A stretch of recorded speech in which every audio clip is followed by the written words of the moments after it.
Hello, sunshines. This is Shauna, also known as Creative Stitching Diva, and you are listening to Chronicles of a Crochet Diva podcast. Enjoy.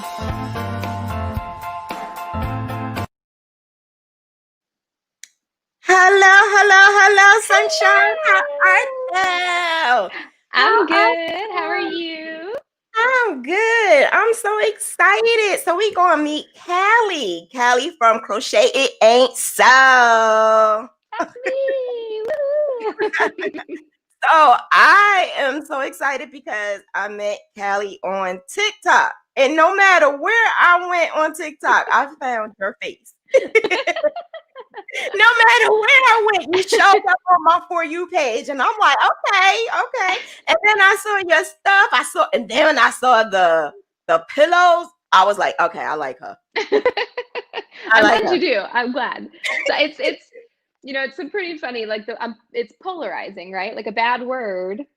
And for those of you who don't know me, I crochet bad words onto pillows. That's like kind of my shtick. Also non-bad words, but for the most part, it's bad words. And it's polarizing. People are like, oh, why would you ever put that on a pillow? And I'm like, it's not for you, and that's okay. You got your own thing. I got my own thing. That's it. I love them because it's simple and straight to the point. Yeah. You can't get around that. You can't get around it. It's just there. No hiding. And the Kamala one. Oh my gosh. Thank you. That's my favorite one that I have created just because it was the most like design heavy.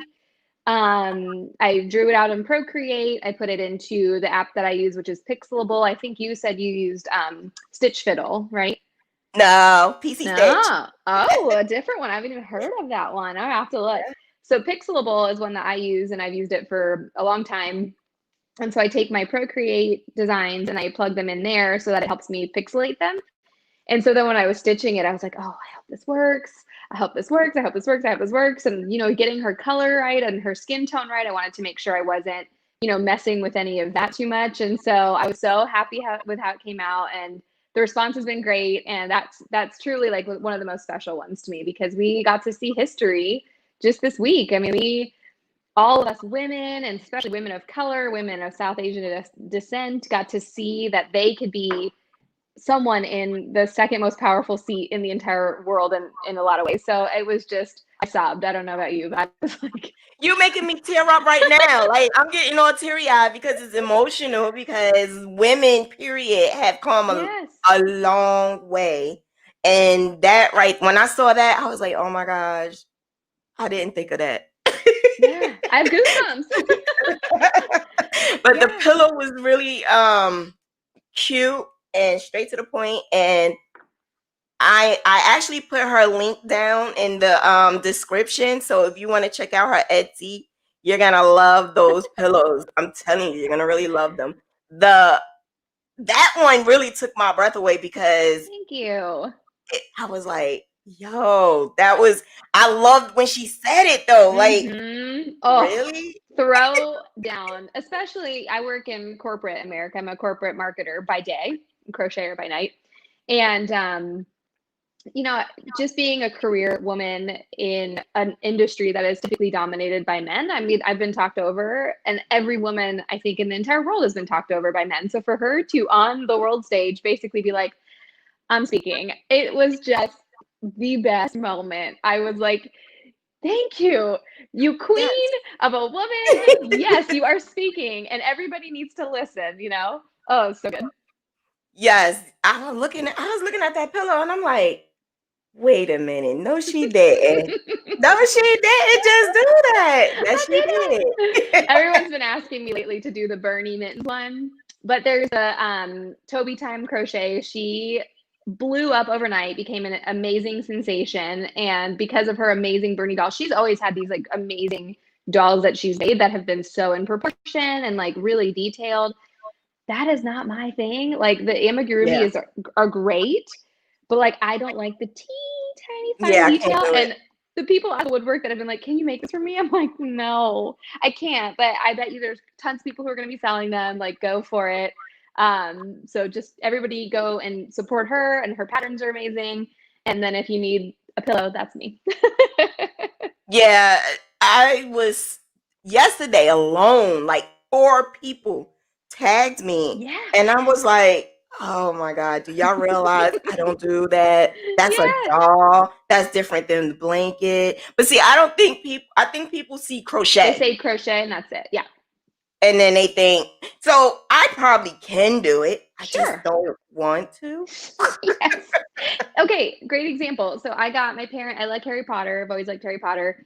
Don't really stand with what J.K. Rowling has said recently about the trans community. Not into it. But the world she's created, grew up listening to it and watching it and reading it. And I'm right at the right age. Like, the books came out when I was 11. So I grew up with it my whole life. My parents always get me Harry Potter stuff. I have a Harry Potter tattoo. And they got me a Harry Potter doll crochet kit for Christmas, which was so sweet. And I was like, okay, while I'm at their house, I'm gonna make a Harry. I got like halfway through his head, and I'm just like, I just don't think I'm gonna do this. Like, I was like, oh, I'm done for now. And it sat underneath my coffee table in my office for the last, like, since Christmas. I mean, I'll do it maybe one day, but it's not for me. Yeah, I wouldn't even pick up the needle because I know good and well I wasn't gonna Yeah. finish it. So I know I'm not tiny gonna. and meticulous. This is like, ugh, not Yeah, for that's me. not for me. The doll makers, kudos for you, Heck but yes. Heck yes. I Yeah, the can't do talent and patience level I just don't have. it.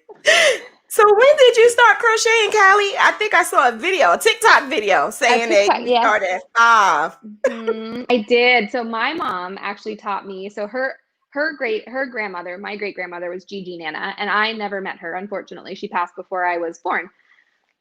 But Gigi Nana was like serial crafter, big time crocheter. So she taught my mom when she was a kid. So then fast forward to when I was around 5 and able to kind of comprehend whatever she was talking about. She taught me how to crochet. And so she's like, let's make a scarf. I'm like, okay, let's make a scarf.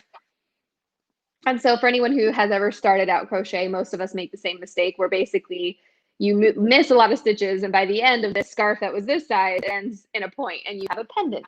So I actually started with that, and then have on and off done that as a kid. So then fast forward to around the 2012 time frame. I did it through college as well. So 2012, I was working full time in my career doing things, and I was like, oh, I'm kind of missing my creative outlet. I just started in like this entry level marketing position, wasn't being creative at all.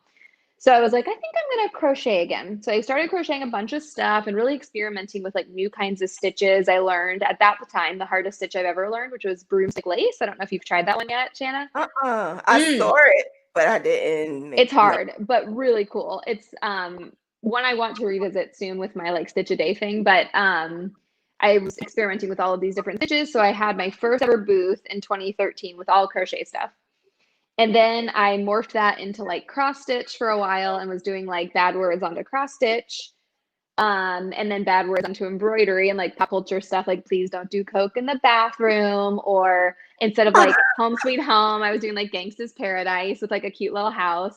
Oh And my so I was God, I selling love those for a you. long time, and then got busy, then got pregnant, then had my baby, and fast forward to now he's 2. I've had some like more time being at home, and so I picked the needle back up and started crocheting again, and here we are. Yes, and then the F pillows started coming out. That's what it was. That was the one that started it all, because I was like, I know people really like the cross stitch and embroidery I used to do because of all the bad words. I was like, I'm just gonna make a pillow that says fuck on it and see what happens. And then that blew up and people were really into that. So then it just kind of spiraled into there. So there was actually a pretty good stretch where I was releasing at least a pattern a week. And so even still, I think up to this point, it's still been about a pattern a week that have come out. So it's been really fun to create them and write them. And this has been the first time in my whole 27 years of crocheting that I've actually written patterns. So it's been really fun, a totally Okay. different world for me. The pattern making is, well, I don't see me doing it. I sell grabs. I Mm-hmm. sell that. But to actually make a pattern, I'm like, and I have, but I don't like sell them. Yep. I gave them away for free, but I'm like, oh my gosh, it's so much work, and It's a lot of I don't writing. count. Yeah. I Yeah, just don't I count. write for my day job. Like that's like a big thing that I do. It's the thing I'm like good at. And so it is fun. Like I don't know, there's always this weird thing I've always had where I like you know how everyone talks about like you're the main character in your own story. Like, you know, me picturing myself at a coffee shop being like furiously typing on a laptop or, you know, whatever. And writing patterns almost like gives me that vibe. I'm like sitting on the couch with like hair up, no makeup, like gross jammies, you know, like half a sock on. And I'm like, really, this is me as the main character writing my patterns. But in my mind, I'm at a coffee shop being like, so cool. So what is your which one is your favorite one? So The pattern. the Comma pillow is my favorite just because of just what it stands for and also like the design that went into it. But I think the one that well, okay, the one that has the biggest sentimental value to me, there's a pillow on there that doesn't have any words on it at all. It's actually the only one on there, and it is of mountains. Oh, sorry. And it's another color work one. It's like 5 different colors to make mountains of varying degree. And actually, that was inspired. My husband and I took a hike to Scotland. We like to do long distance hikes. And in 2016, before our baby, we did a 100-mile hike in Scotland. It's called the West Highland Way. And it's gorgeous. And like, I mean, like you're basically out of Game of Thrones or like Lord of the Rings. It's like these like beautiful hills in the Scottish Highlands. And we hiked for 7 days for 100 miles. And so that trip was like life changing in so many ways. And so I was really missing it this year. And I was like, I just want to make a pillow about Scotland. And so I made that to, you know, say the West Highland Way. So that's the most sentimental. But the one that I will say is probably the most popular is actually the bitch pillow. The thug pillow was the most popular, but bitch pillow has like, boom, shot way past it. I personally would do the bitch pillow. Yeah. I personally would do that. But I also oh man, it was like years ago we had to do a swap. And I picked this one chick that I love. Oh my God, her name Holly. And Holly always said bitch. Always. Mm-hmm. And so I said, what can I do with bitch on it? So I made her a scarf and it said Bitch Avenue. Yes. Yeah. She wore that Bitch Avenue scarf every single wear. And she always had pictures of just Bitch Avenue scarf. And that made my day because I know she always was like, bitch this, bitch that. And I'm like, what can I make for Holly? I don't know what I can make for Holly. And that right there was the best thing. Because I'm like, she said it that morning too. She was like, bitch. And I'm like, I'm going to make her a bitch scarf. Oh my God, I love that so much. I sell it too. It's in my Etsy. I sell it because I made it into a pattern. Yeah. But it was green. I made it green like an actual sign, and it said "Bitch Avenue" in the white. Oh my God! Yes, I did. Yep. I love it. I don't even have a picture of her. I don't even have a picture of her with it on, but she wore that proudly. I love that. I love that so much. So I started cussing like in my late 30s. Oh. So I'm 40. I'll be 43 next month. No, in March. Okay. I'll be 43 in March. Listen, tell me your secrets for how to look as good as you do in just 10 years for me, because please. My mama. Oh my God. Okay, your mama give me her secrets and her juju because I need some. My mama, that's all. That's all. I don't do anything special, but yeah, I'll be 43 and I got a 21-year-old. He's graduating college. Yeah. My mind is blown. My mind is truly blown. I've had 1 2-year-old and I already look tired and haggard. These glasses hide a lot, don't worry. And the hat hides a lot of these wrinkles up here. So well, I think I'm late in the game because I had my oldest at 21 and then my youngest, I had him at 31. So they 10 years apart. Yeah. Yeah, I was crazy. Something was really wrong with brain when I did that. 10 years apart is too far. Yeah, you've got one like pretty self-sufficient and decide, let's have another one. Don't do it. I won't. Word of advice. I Don't promise. do that. Because he's about to graduate college. Now I need a babysitter. Right? Don't you dare leave. Yeah, so I'm like, oh my gosh, that was so stupid of me. But I'm he's my miracle. I love him. Oh, I bet. love him. Yeah. Yeah. But I started cussing like really late. And then it just started flowing out my mouth to the point where it was like, you either like me or you don't. It is what it is. Yes. I have to watch myself now with a 2-year-old that likes to just basically repeat every single thing that I ever have said ever.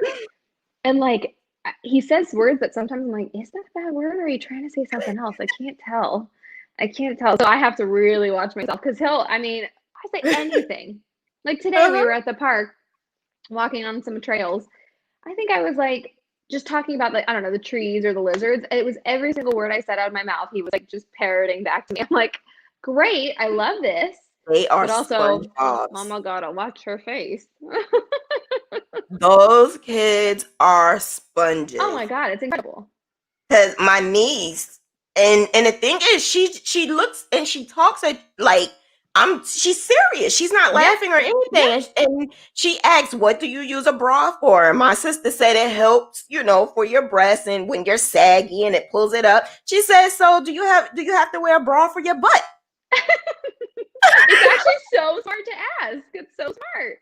I would have never thought of that.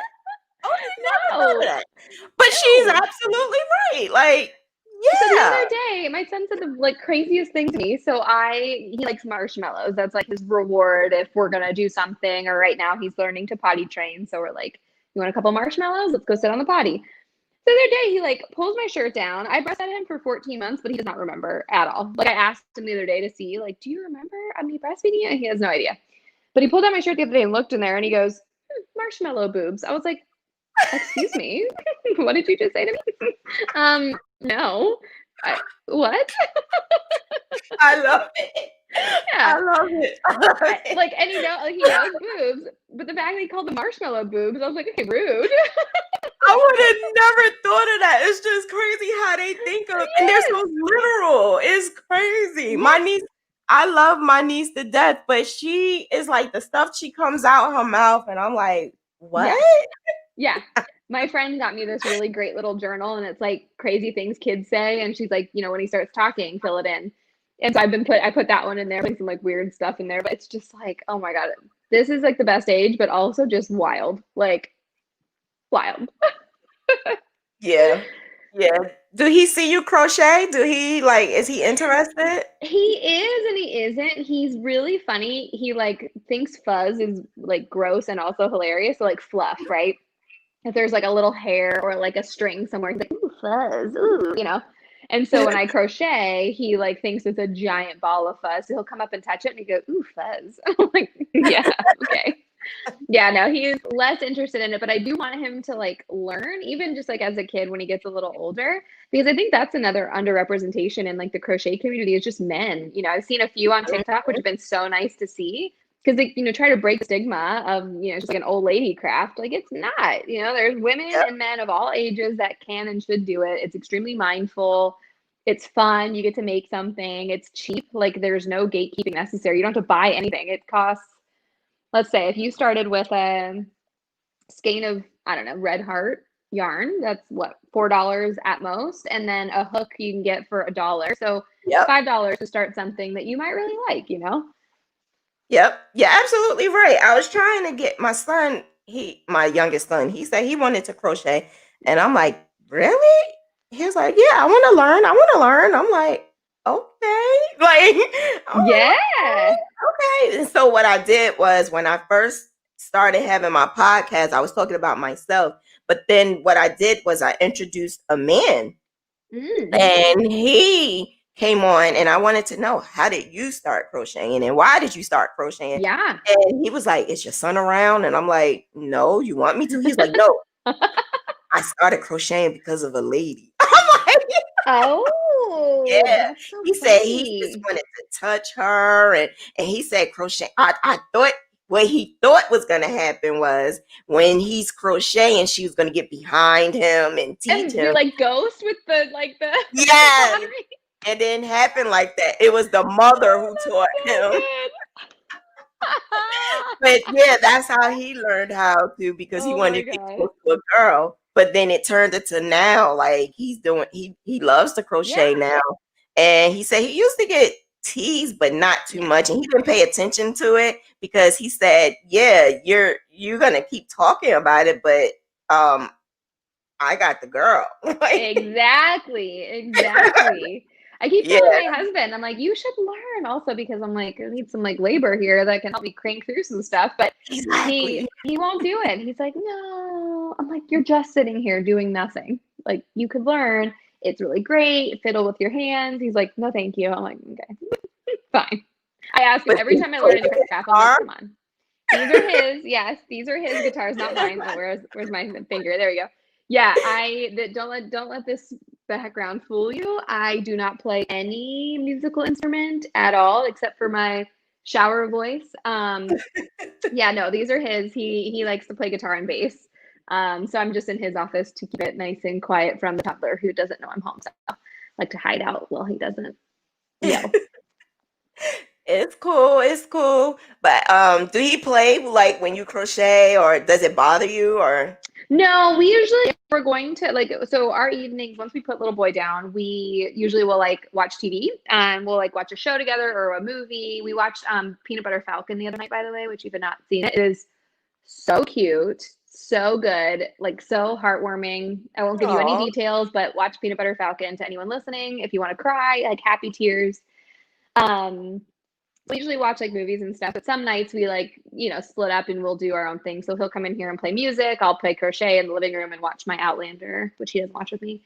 And he'll play his little tune. So okay, cool. Because that was the first thing I saw. Like, I see a I guitar. know, me and my flannel and my cool hipster hat, my guitar behind me. I'm like, so cool. No, it's not. It's all a farce. It's not really me. My office is very dark. There's no natural light in there, or there's tons of natural light during the day. That's where I shoot all of my tutorials and my TikTok videos. But during the evening, I only have one sole lamp, and it's like this very dim lamp. So we'd be Yeah, talking like in the dark together. So I figured I'd come somewhere that's a yeah. little more well lit. So I use this. the ring light. Yeah, Yeah, that's what I I need use. to I get just use one. the ring light just to have something on the side. Just I don't even think I need it, but I just use it just in case.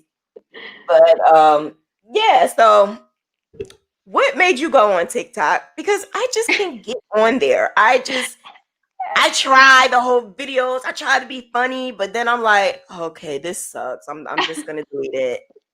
This is not going Okay, anywhere. so you'll like the story. So I managed at the time when early in the pandemic, I managed a social media team at a company that I was at for a long time, 7 years. I since have quit there and started a new job, but still lead the social portion of that team. But my social team was quite young. They were in their early 20s. And so I was like trying to be all hip. And I came in one day, I was like, guys, I'm so cool. I downloaded TikTok as almost like a joke because I knew like, these young kids are doing it. And they're like, we don't even have TikTok. And I was like, okay, well, I'll just like keep it just in case. And I instantly was hooked. I got like my work wife from that company, one of my good friends, I got her hooked on it. I was like, come, you have to be on TikTok. Like, this shit is so funny. And I was not posting any videos. I was like roller skating a little bit and like had a different account.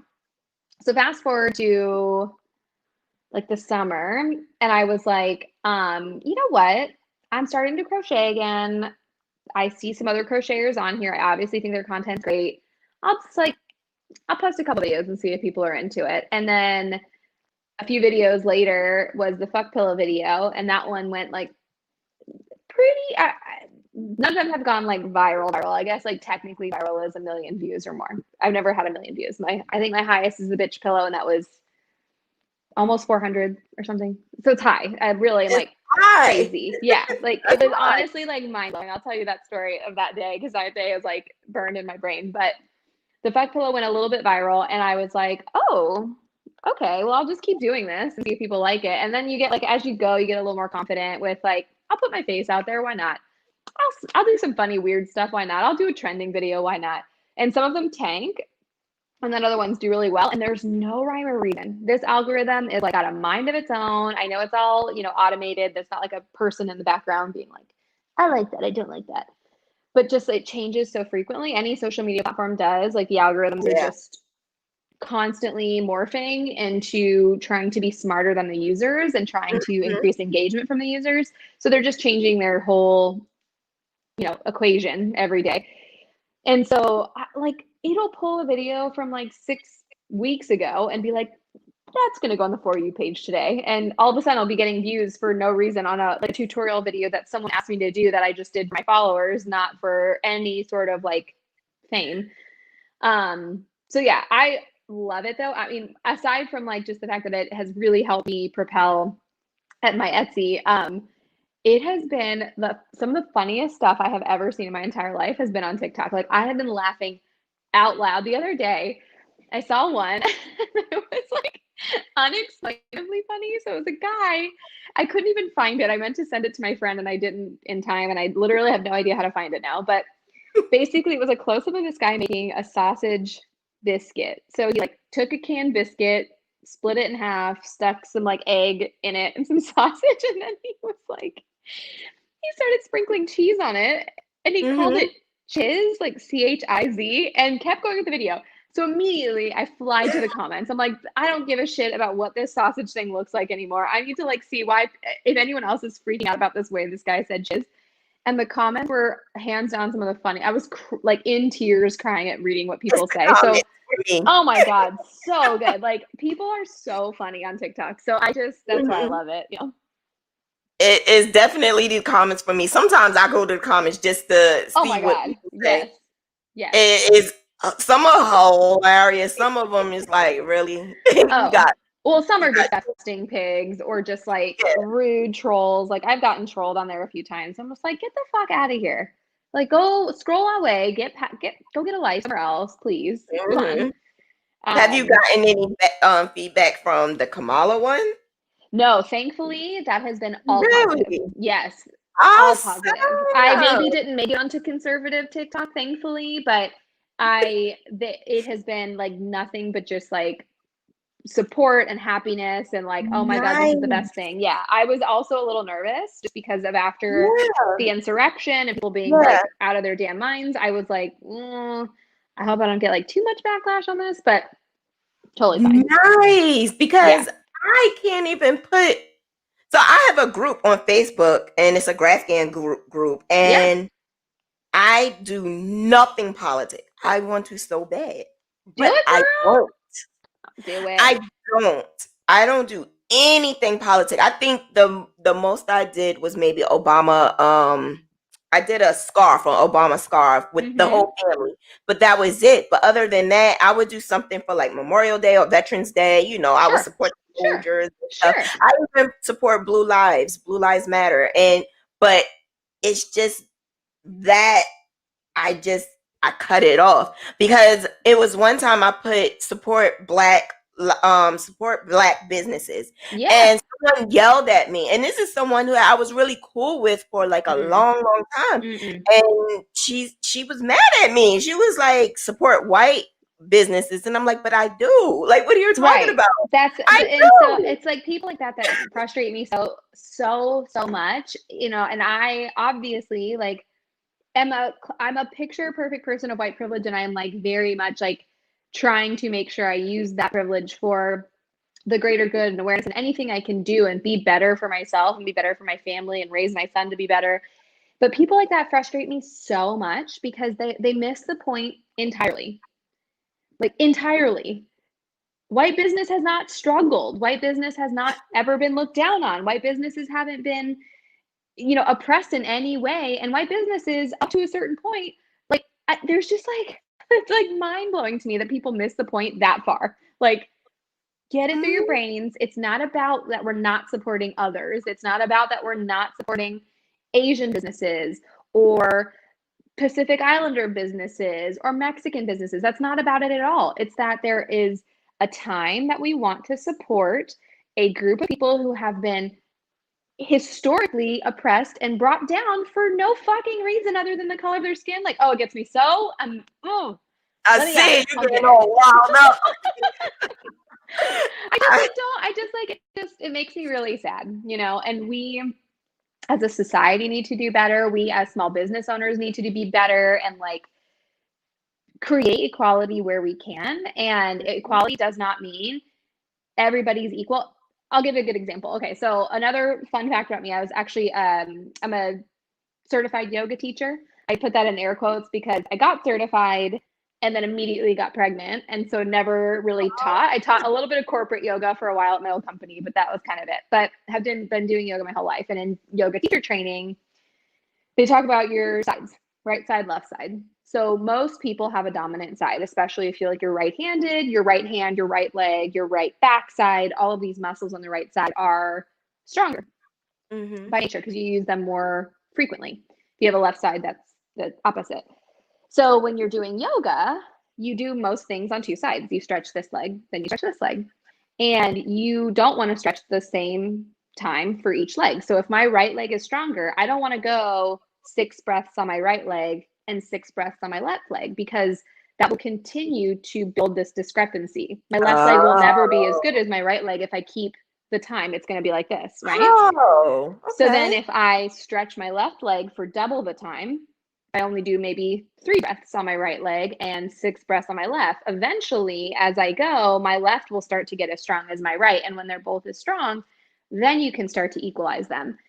And I think that's like a really good analogy for anything that we're doing right now. Like we are not in an equal playing field when it comes to anybody who is in a group that's been oppressed or looked down on in any way. And until we get to that point where we are truly societally equal, we should be always bringing that weaker side or smaller side or side that's been oppressed longer. We should bring that up to meet the side that has been stronger, in my opinion. Perfect. Like that right there was like, you need to say that more like loud. I mean, I would. Here's the thing, like, who am I to say, right? Like these are things that I'm trying to like practice in my own family and be better and say to the people who I know maybe need to hear it more, but also it's not my place to say things like that because I'm not in those areas, but using my privilege for good, absolutely. Like whoever will listen to me, I will sing it from the rooftops, right? Aww. I don't know. Well, I just know when I saw your Kamala pillow, I was like, oh, okay. All right. Women, not just women, like it made me look at you like, okay. And then I said, because I don't want just anyone on my show. Sure. And my podcast is for anyone, for the fiber community, but for anyone. But I want my platform to make people understand that I was depressed. And I say it in every single podcast that I do. I was depressed. I was homeless. I went through a lot of stuff. I had breast cancer. But all of that stuff, I still was able to do my business and still able to do my crocheting, and how crocheting saved my life. So I use this platform to let other people know that, yeah, you see all the good things that's happening, but you don't realize in the background, there's still some chaos. Some chaos, yes.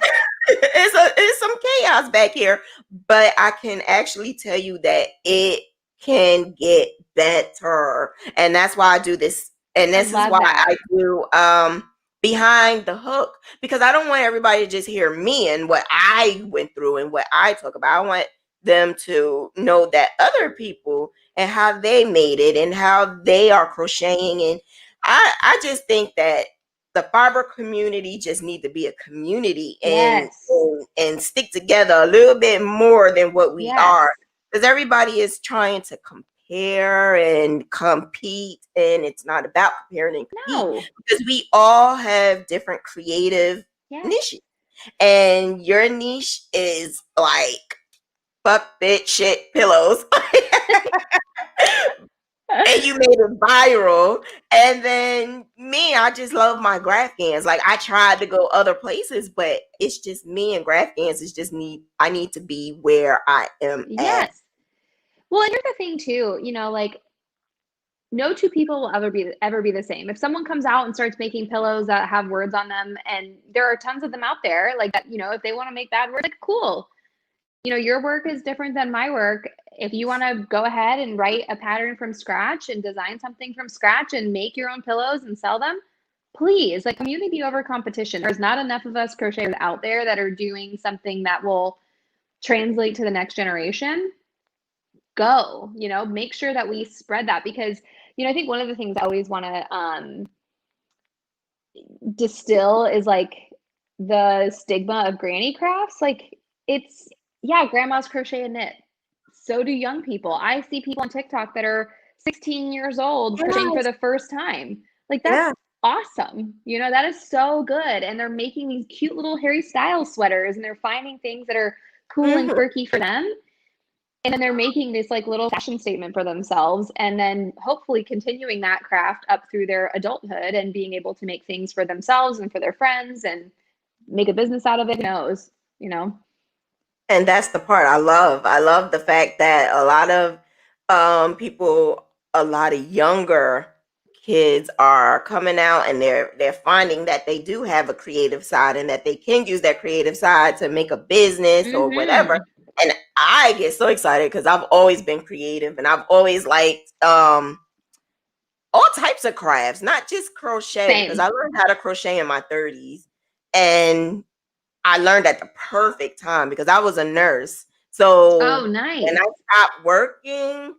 stopped working for health reasons, and I didn't have anything to do. So I was depressed. I was so depressed. And my aunt was like, come to the library. And I'm like, no, I'm not going there with a bunch of 70-year-olds. I'm not going there. But she just kept asking over and over. And I said, okay, I'll go. So I went, and it was just something that clicked. Like, I can make this. I can make that. I could do this. You turned like this ball of yarn into like something. Like, that's amazing. So I have to first thank you as a nurse. Thank you for being a nurse. I actually also had health issues.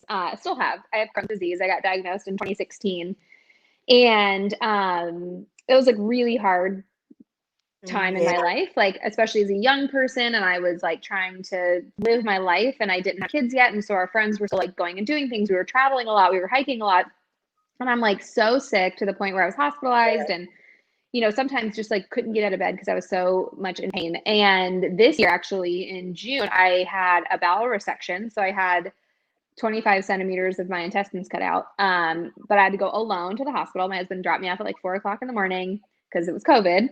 And did I say June of this year? 2020 is what I mean. And dropped me off at the hospital. I was there for 4 days alone, but the nursing staff, like, so the nurse that first came, I mean, every single person there was just like honestly sent from heaven in any sense of the word. I still to this day, like, I know all of their names, but the first nurse that I was talking to when I was in the like my holding area before my surgery, and that surgery was 5.5 hours too, so I was like a little bit freaked out. She came up and she goes, listen, baby, I know your family can't be here with you, and I'm really sorry about that, but we're your family while you're here, okay? So anything you need, you want to have someone to go walk with, we'll walk with you. You have someone to go talk to, just call us, we'll talk to you. And I was like, okay. So of course I'm like sobbing. And like my nursing staff, they would just come and sit in my chair, and we would hang out. And I crocheted them all dishcloths actually while I was there. I was like, here you go, here's something. I can't really give you anything, but I wasn't allowed to bring food in, but here you go, So just from the bottom of my heart, thank you for being a nurse and taking care of people, because honestly, like, you nurses have saved my life time and time again, more than doctors ever would, more than anybody else. Like, nursing staff has the biggest place in my heart it could have. Nurses are the bomb. Like, they're like the superheroes.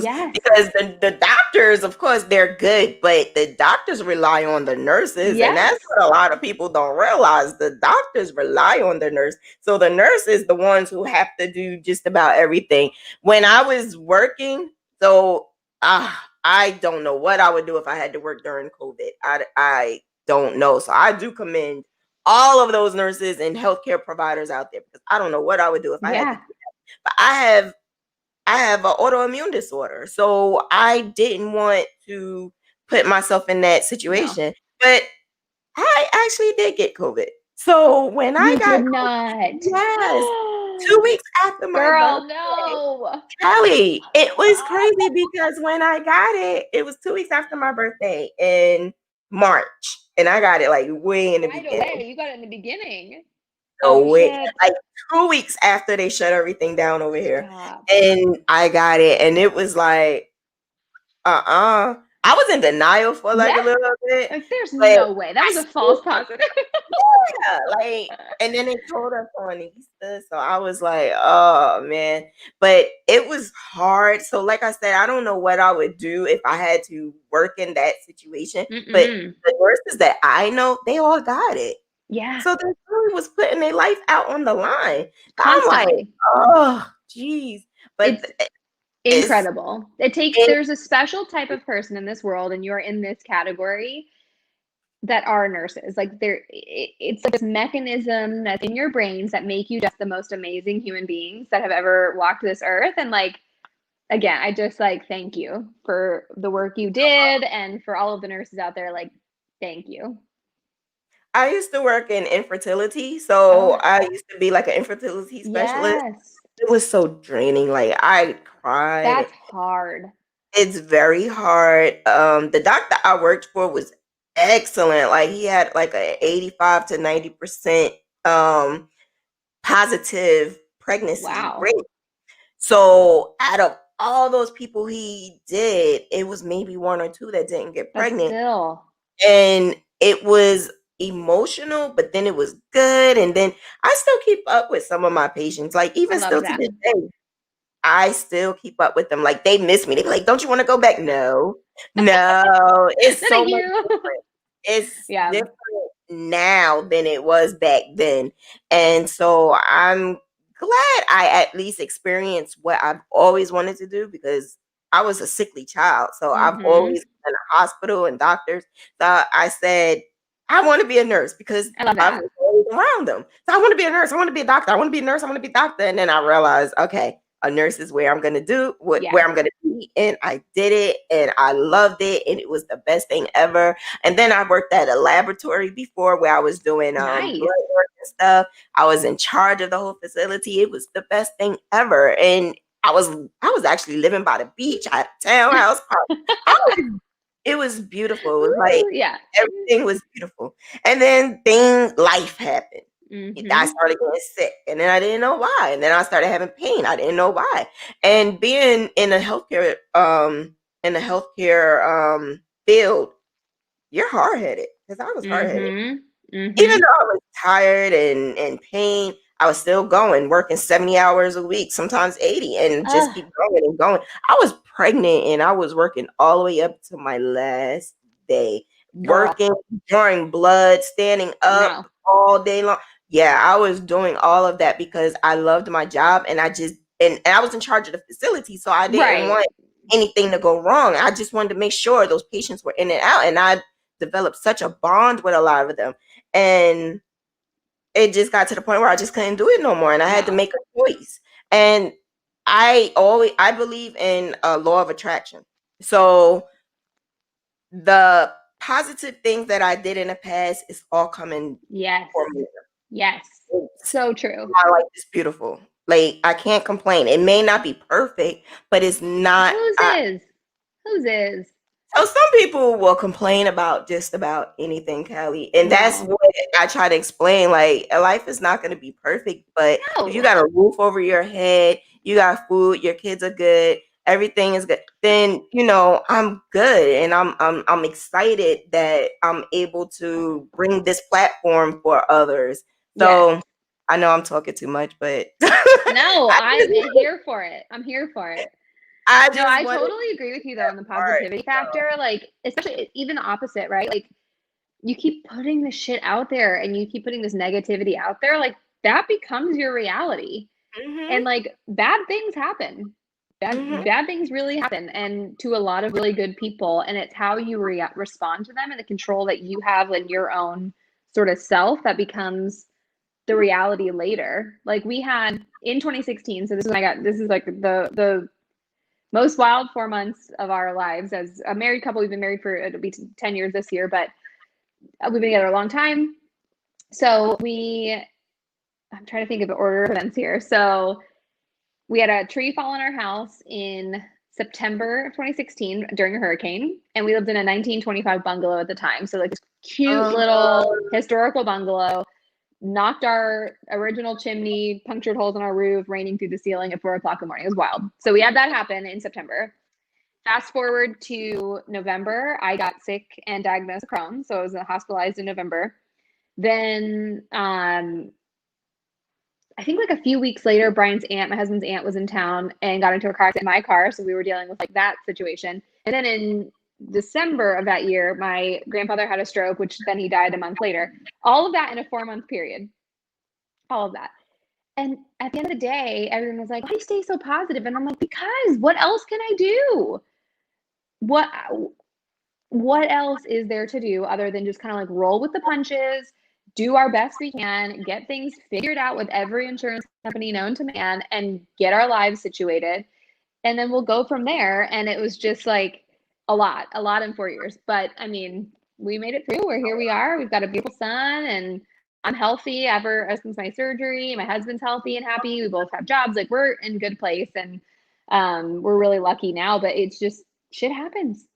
And some shit happened way worse than those 4 months. Like, those 4 months were bad for us, but that's like a good day for some people, you know? So like, you know, it's just hard. And you're absolutely right. But you are good though. Your health is good. The surgery did well. Yeah, it really did. I mean, Crohn's is lifelong, as you know, like it's not going to go anywhere. But for the first time since my diagnosis, since before then, actually, I feel like a new life. I feel energized. I feel healthy. I feel happy. I feel like I can go and like actually live and be the mom I want to be and be the wife I want to be and the friend I want to be. So it's was the best decision I've ever made. That's great because I get nervous when they talk surgery. Like my back is out. Like my back is bad. So it's to the point now where it like impacts the whole entire right side. Yeah. And when they say surgery, I'm out. I'm out the door. Don't say Shanna, I was for years. So they told me the way that my Crohn's presented it, basically, Crohn's, for those of you who don't know who are listening, is chronic inflammation of your intestines. So basically, anywhere in your intestinal tract, it can be extremely inflamed at any time. Some people, it presents in other ways. For me, it was like excess scar tissue. So with that inflammation, my intestines are making scar tissue just like when you cut yourself and it heals up. And so doing that so much that it actually created a really narrow portion of my intestines, which caused a lot of pain. So anytime I would eat or drink or do anything, I was in extreme amounts of pain. I was like losing weight a ton because I just wasn't hungry because my intestines hurt so bad. And so they told me pretty soon off the bat, like the only way to correct this is surgery. And I'm like, no, I will never do surgery. I'm going to go, no, I'm never going to do it. I was like, all natural, all healthy, none. And so it got worse and worse and worse. And fast forward to early last year, in like the March timeframe, I had imaging done, like an MRI, and I've had them done years after years. But finally, this one was bad enough where my doctor was like, listen, you have two options. You do it now while you're seemingly healthy, but still in a ton of pain and sickly, but like healthy enough to make this your choice, or you wait until it's an emergency situation and we have to do it when you're really in a bad place. And that's life-threatening. Like, you don't have another choice. And I was like, okay, I guess I'll make the choice. I'm going to do it. And then when I did it and healed up and everything, I was like, what the fuck was I waiting for? Aww. You know, I should have done this years ago. Aw, I'm glad everything worked out well. I'm so glad everything worked out well. Me too. I know a couple of people that have Crohn's, and to hear them, I'm like, oh my gosh. I do understand the pain, but people don't understand your pain and your situation is different. Everybody is different. So I can't compare my pain to your pain. Yeah, at totally. all. Well, and it's an invisible illness, you know, like you have an autoimmune condition. A lot of people have autoimmune conditions that are invisible. They don't present that, you know, when you look fine, everybody looks fine, but you have extreme fatigue in so many cases, or phantom pain for no reason, or digestive problems, or skin problems, or, you know, eye problems, or hair problems, or thyroid problems. Yeah. And that's why I said I like the fact that I learned how to crochet, because it actually took my mind off of some of that stuff. because I was so depressed. I didn't want to leave the house. I didn't want to leave the bed. I just sat in the bed and I just didn't want to do anything. I just felt like nothing was going right. And now, and I just started thinking positive. Yeah. And I always, and my I call her my crochet sister, and my friend, she's like my bestie. She always used to tell me, "Stop saying you're broke," because I was like, "I'm broke. I don't have no money." Stop saying you're broke. Stop saying this. Stop saying that. And then one day it just clicked, and I'm like, I'm not saying this no more. I'm temporarily out of funds, and then ever since then, it's like I love that. raining. Temporarily out of funds. I love that. Temporarily out of funds, and I'm able now. I'm able to, like, if my kids have an emergency, all right, here, okay. Yeah. And now it's like my son, he has an account, the little one, not even the big one, the little one. Yes. He has an account, he has his little own credit card and everything. So I'm like, man, I'm in a place where I think I'm even better now than I was when I was a nurse. Right? And I was making great money when I was a nurse. So now Sure. I'm like, all because I'm doing something that I'm happy, I'm living positive, Yeah. and law of attraction. I tell everybody it works. It does. And don't say you're broke. Say I'm Because temporarily that's what out the of universe will funds. give back to you. Like, want to be broke? Well, here you go. Yeah. Temporarily out of funds. That's what she I always. love She's like, that. I wish you would stop saying that. I wish you. And I'm like, but I am. She said, you're not broken. Stop saying that. Temporarily out of funds. That's my new favorite thing. I'll have to tell that to some friends. That's a really good Temporarily one. out of funds. Yes. And ever since I've been like, I don't even have to say that anymore. The other day in my mind, I'm saying, oh, I'm getting low. And then all of a sudden I get this $180 and I don't even know where did it come from. Oh, I have merchandise, my t-shirts. Yes. And it just comes out of the blue, and I'm like, oh, I just got the email saying, oh, this had went to your PayPal. And I'm like, It okay, did. all right, we good. So, I love passive money, and that's what I Me try to too. teach. Passive money is the best thing ever. You can The fall asleep best. and you wake up The and you be best. like, okay, my Etsy is popping. Well, and Okay. that's the thing. Like for me, same thing. With a toddler and a full-time day job, like, and then like, cooking dinner and like being a mom and wife and all of those things, like I don't have the time to fulfill a lot of orders. I wish I did. I don't. I love to crochet, but I cannot make them in high volume because I don't have the time. And so passively selling patterns where other makers can do that, and then I can promote them. Like that's my ultimate goal, is like I make the patterns for the crochet community or people who want to learn crochet. Make it easy, make them accessible, make them, low cost, like all of the things that people need to get started and do something. And then they can make the shit out of them. And I'll say, hey, go over there. They have all of the pillows ready to get purchased. If you don't want to crochet, you don't know how to crochet, go there. Don't come to me. Every once in a while I'll put like a real one out there. But it's so few and far between. It's just like when I have time, or if I designed one and I don't want to keep it, I sell them. But those who make them can sell them. I put it in my patterns. You are welcome to sell the stuff. Just give me credit as the designer and go for it. Just tell me if you are, so that I can tell other people to go to you. So there's a lady on TikTok, Katie did. Katie, yes. Do you know her? Are you cool with her? Do Yeah, you talk to her? yeah. Every once in a while, we'll chit chat back and forth in Messenger. She's incredible and has had like a ton of success on TikTok. Like, they should write a case study on like the success she's had as a crocheter on TikTok. And there's a few other ones out there that have done really well. Yeah. Well, she started out. I mean, she's a really talented crochet designer too. She makes these like great little like stuffed animals and like cute little things, and she sells her patterns. Gets the knitting machine, which is actually why I bought my knitting machine, was because of her. And I made this on the same one she has, this little guy. That looked like something you bought from the store. I made it. It took me 20 minutes. Like something you bought from the store. Isn't that cool that you could make something that tag on it? Yeah, that's mine. Nice. Yeah. The best. Yeah, actually, I don't know if you know Sweetly Stitches. She's another TikToker, but also Instagrammer. So she's got some great stuff. She doesn't sell anything, but does a ton of crochet stuff. It's like her thing to do.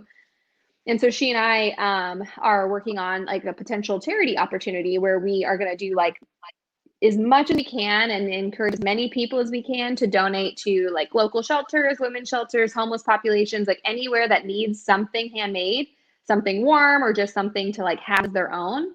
Like we're just going to try to kickstart it and let people go and be a part of it. So we were actually going to chat tonight. We're going to chat on Tuesday about like some of the specifics, but hats are one of the things that we're going to donate. Oh, well, if you need help, I'm down. Yes, ma'am. We do. We're going to try to engage like the whole crochet community. So yeah, I'll definitely like tag you in it and we'll do it all together. We want it as like big and fun as possible. So I'll loop you into like, when we talk on Tuesday, we're going to try to figure out like what we're, going to do for like a video to promote it, but then, get some of our like main people in at the start to help us promote it and then let the rest of the community go. So I'll put you in my like main people list.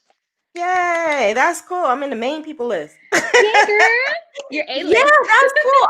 I love anything for charity. Good. Just let me know, Callie. I'm down. Like, I just love giving back. I really do. I love giving back. That's what I started my group, my Graphic Hands and the Restless group. I started that, which is basically charity. So a lot of proceeds, I try to do every single month. The proceeds that I make, I would do like maybe 50% or 10%. Yeah, I do sometimes 50% because I went through so much. Yeah. I went through so much. And if I had that help that I'm trying to give out, then maybe I wouldn't have been in such a tight situation.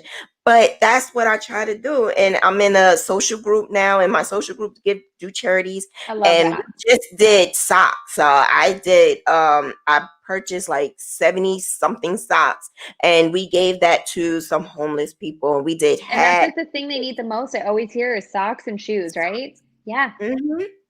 Yep. Let me ask you this. So, you had mentioned to me that you're a breast cancer survivor, which is amazing in its own right. And that's one of the things. So my husband's mom got diagnosed with breast cancer. So she's going through chemo now. I made her a few hats. From your standpoint, having gone through it, especially like losing hair and going through a lot of stuff where you're just like in these cold treatment centers a lot of the time, like are hats a good thing, or what do women who are diagnosed with breast cancer and going through chemo, what do they need most? So I was 25. So being that I was 25, I wanted my hair. Mm-hmm. I just wanted my hair. So at that time, wigs weren't really out like they are now at that time. And I just wanted hair. But if I was to have, because I didn't want to wear just a scarf because I didn't want to look like, the regular chick with the scarf. Right. So what I didn't mind at that time was hats, regular hats. And then I would put a wig. See, the thing about it is when you wear a wig, it would slide off. Back then, it would slide off. So I would put a hat on top. To like lock it in. Hat is good, but it needs to be cotton and maybe sometimes a liner, maybe a silk liner underneath, because people don't realize your scalp is sensitive. And my scalp was very sensitive. So when I wore certain hats or caps, I would have to put a cap underneath. And then it's like triple layer, so you're like so hot. Yeah. Right. That's good. And that's what I had to do. So yeah, just do a bunch of hats. Hats are cool and cute, and I wouldn't mind wearing a hat, period. I would do a hat, but I would just do a cotton hat or a lining underneath. Perfect. I will do that. Thank you. That's a great note. Yeah, I was wondering about like, I know wool, people have wool allergies, and I don't like to wear wool anyway. I just don't like how it feels. I know I'm like blasphemy for some that really love like a natural fiber. I am not that person. I'm acrylic all day. I love my plastic yarn, but I didn't even think about cotton, but that's a good one. I'll pick up some cotton and do that. Yeah, some cotton, or you could line it. I've never lined a hat. I haven't either, especially these knitting machine ones. They're double layered, like the knit goes all the way through 2 layers. Yeah. So I feel like a lining might be a little bit thick, but yeah, I never lined light enough. Yeah, cotton might help. Cotton might help. Just because I remember wearing hats that irritated my scalp, and I mean, is she okay? Everything's okay Yeah, she's okay. so She's far? just, yeah, it's somewhat new. So she's like in her first round right now and, hanging in there. Doesn't feel great, but that's the chemo for you. So, Yeah, my first chemo. So being that I was 25, they gave me chemo that they would give someone who had cancer throughout their whole entire body. oh, because your body Because could take it. and they were so aggressive with it because Mm, when people don't realize that your tumor feeds off of estrogen, and I'm yeah. 25, so my estrogen was really high. Flowing. Yeah. Yeah, so my tumor was growing Interesting. quickly, and I didn't like. I'm working in the doctor's office, but I didn't realize this. And being that I was 25, they didn't. When I said, "Oh, I have a lump," it was like, "Oh, it's just this. Oh, it's just that," Mm, because you're not told to get a mammogram until you're 40. right. Because it's not common for younger women. Yeah. Right. So I tell everybody now, like, always do a Mm-hmm. self-examination. You know how Mm-hmm. your breasts feel, you know how it is. And not only do the self-examination, get a baseline ultrasound or a baseline mammogram. And it doesn't matter if you have people in your family who had cancer or not, because they told me that it didn't matter that my grandmother had it at the same time. So they said, if did you have anyone in your family with breast cancer? And I say, well, my grandma had it the same exact time I had Yeah. it. They said that don't count. And I didn't understand that. I never Yeah. understood. I still to this day don't understand why they I told don't me that. know why they would say that wouldn't matter, and especially why they would ask the question and then say it didn't matter. It seems They like, said they was looking more of if I had a sister or oh, if like I had a immediate. mom. But that's my grandma. That's I my mean, mom's right. mom. And also, like, genetic stuff skips generations all the time. Yeah, it did. It went straight to me. Yeah. Like, it went straight to me. 'Cause my mom, she's good. She Yeah. gets her mammograms and everything, and she's good. But my grandma had it the same time I had it. My grandma was 80. Interesting. Yeah, my grandma was in her 80s, and we had it. She didn't want nobody to know. She didn't tell anybody. Right. She didn't want to take it away from me, and I thought that was so courageous Grandma. of her. Why Yeah, are she didn't want grandparents like the that. best? I don't They know, are. but I was her favorite, so I know why. I know that feeling because I think my grandparents' favorite too. So. Yeah, my girl, my favorite. Like she had other grandkids, but I was the favorite. Mm-hmm. I'm I the joke. oldest. So my son is the only grandkid so far. So my brother doesn't have kids. My sister-in-law doesn't have kids. It's just Brian and I that have our one kid. So he's it. That kid is spoiled to the core. But I'm like watching my parents become grandparents, especially. I mean, they were great parents. Like I could not complain more about anything. Like we live a mile from them on purpose. Like we moved here to be closer to them because we like to hang out with them. Not only because like we have a baby, but they're just like fun to hang out with. Sometimes even when we didn't live over here, we'd be like sitting at home on the weekends, just kind of bored. And my husband would be like, "What do you want to do today?" I'm like, "I don't know." He's like, "Do you want to call your parents and see if they want to hang out?" Aw. Okay. So, but watching them become grandparents has been like next level. Just it's like incredible to watch. My dad and my son are like besties. That my son could be not more Aw. obsessed with anybody than my dad. He's like obsessed with him. See Papa, see Papa. I'm like, okay, How we'll go see cute. Papa. I think that's so cute because actually the kids love my grandma, my mom, because she gives them just about anything They're they want. spoiled. Yeah. Yeah, so I can see that. But my Mm-hmm. oldest has her heart. My oldest was the oldest. So Yeah. I guess it's always that oldest because that's the The first first grand. one, right? Then they Yeah, give all of so their soul, and the rest are like, I mean, I like you, but I even love my this one. sisters was like, Idris is the oldest. He's the favorite. My kids are not. It's the oldest. It's my son. I'm like, I kind of get it because I was the oldest, but my mom says, no, all my kids are good. But I get it. I get it. Because they always used to say, Shauna, ask grandma to get us a computer, or Shauna, ask grandma to this. Or that. They would tell me to do it because they know my grandma would listen to me. Exactly. You were the one. You were the one. They're like, Yeah. hey, nudge, nudge. We want M&Ms for dinner. And grandma would do it, yeah. Yep. Grandma cool. Especially my mother told her grandkids. She'll be like, yeah, don't tell your mom. Here's some chocolate. Don't tell your What is mom. that?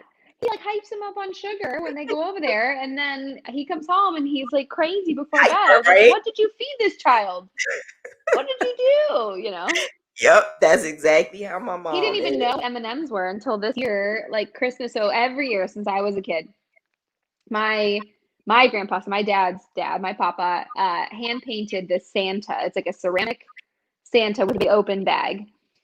And every year, forever, there's been M&Ms in that open bag, and they just sit out all Christmas long, and they just keep getting refilled. And then you walk by, grab a couple M&Ms. As a kid, grab a handful. So that's been out my whole life. I've never known anything different for the holidays. Well, my son finally this year is like, just about 2 at the time, knows there looks like there's something interesting in this Santa bowl over here. So of course he steals one and discovers for the first time ever what M&Ms are, and then lost his damn mind over these M&Ms. Every time we'd go over there, he'd go, red, green M&Ms. And I'm like, no, we're not having M&Ms right now. You haven't even had dinner. And my dad would go sneak them. My dad'd be like, okay, buddy, no M&Ms, and then come over with 2 M&Ms. I'm like, dude. So he asked for M&Ms every day from Christmas since like basically December 1st till January 24th. Every day that kid asked me for M&Ms. M&Ms, right? Specifically red and green M&Ms he wants. So I'm like, I don't have red and green. I have a bag full of colors. I don't have red and green specifically. And then he gets mad if there's not red and green ones. I'm like, I don't know what to tell you. Yeah, that's how kids are. That's how kids are. Yeah, you got to be very specific and literal with them. Like, they can't do nothing else. Man, I'm enjoying our conversation. Me too. I think that this is cool because I'm learning to meet so many people from all over the place. And you said you're from Florida, so I think that's cool. I didn't know whether or not you was on the other side or not, because I'm like Eastern time. I kept putting Eastern time because some people like no, we're Eastern. We're in the same. Yeah, but it was someone else. I don't know. I forgot who it was, but she was a whole hour, a whole entire hour like before me. So she's like, what time? So she's in the middle of the live cooking dinner because of the time change, because she didn't realize it was such a big, right. It was an hour difference. So that's why now I'm like, okay, that makes sense. I didn't specify this. So now I'm like Eastern time. And I don't know the same thing. I got better at it with my job is fully remote. So my company is technically in California, but like we're spread out across the world. Like I've got a guy on our team who's from Serbia, and then one of the guys on my team's from like Toronto. So like they're all over the place. But same thing, we've got people on the West Coast, East Coast, and then in other countries. And so we're always like, I'm specifying this meeting is at 3 p.m. Eastern Standard Time, which is 12 p.m. Pacific Time, just so everybody's aware. Everybody's like, yes, got it. So now I'm always like, is this Eastern? Yes. Okay, great. So I'm gonna find a video and I'm gonna do a duet with you. Maybe I could get Popl. Oh, girl, do it. Any video you want. Please. I'm gonna promote this. Actually, I need to take a quick little video while we're talking so that I can post it on TikTok. Yeah, I think I did a video with the crochet song chick, Unique. Oh, wow. I did one with her, and I was so excited because I don't really do TikTok. I'm not a TikTok chick. So I did it with her, and that was the most viewed one that I got. Yeah, it's so I think the thing with TikTok is like, yeah, duetting people that have a big following. So that because the way that it seems to work, again, who knows? The way that it seems to work is that it shows your duets to the people that follow that person a lot of the time. So if like Katie did, for example, has got 300,000 followers or something wild, duetting with her, it wouldn't show to all 300,000, but it would show to a lot of them. And so that's like a big way to get noticed, and like hitting it, trending songs. So anytime there's like a song that people are using over and over and over again, using that in your videos seems to work, but also then not. Like I said, I use like a random sound or no sound at all, and I got 20,000 views, and I use like trending music and I get like 100. So who knows? I'm just having really a lot of fun. I've met the most amazing people on TikTok, and I'm just rolling with that. I'm like made a huge community I'm obsessed with. The people who see my pillows seem to like them. That makes me really happy and validated. And then the rest is just for funsies. Wait, well, I see that you have a lot. You like 15,000 It's I think followers. 17 now. Yeah. 17. Goodness. I So, don't know. I don't know, Sean. I don't know how it happened. It just happened. The one that did it was that bitch pillow. It was the easiest, silliest video I've ever done. It took me 30 seconds to make. It's like an 8-second video or something. And we posted it before bed, I think at like 7:30 or something. Made dinner, put my son down, watched TV, didn't really do anything else on TikTok, went to bed. I woke up the next morning and it had like 100,000 views in the morning. And I was like, what the fuck just happened? Then we went out, like it was a weekend. So we went out to the beach, walked the causeway for a few hours. And I get back in the car and it's at like 300,000. And I was like, what happened? Like, what happened? My husband was like they dying. like He's like, what's it at now? What's it at now? Like every couple minutes, it would like go up 1,000 more views.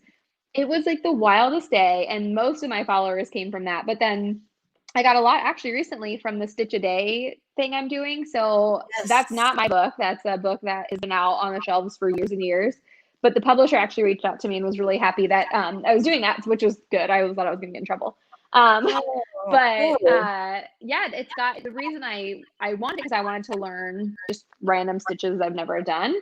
And then it was 350 plus stitches. And I was like, well, that sounds like a year challenge. So I started that on January 1st. And that was like a big lift in followers too. But that's it. I don't know. So I saw it, and then I say, that is a great idea because even for the crocheters who've been crocheting for a long time, there's Exactly. still stitches that I don't know. For So to me, actually see so many stitches and different, and I'm like, ooh, I could try that. yes, that's for me. So there's some that I'm like, okay, I don't even know if I know, I can't even figure out like what this is supposed to do to like get through it. So I actually reached back out to the publisher. I'm waiting on an answer to be like, do you have any other videos showing this particular one?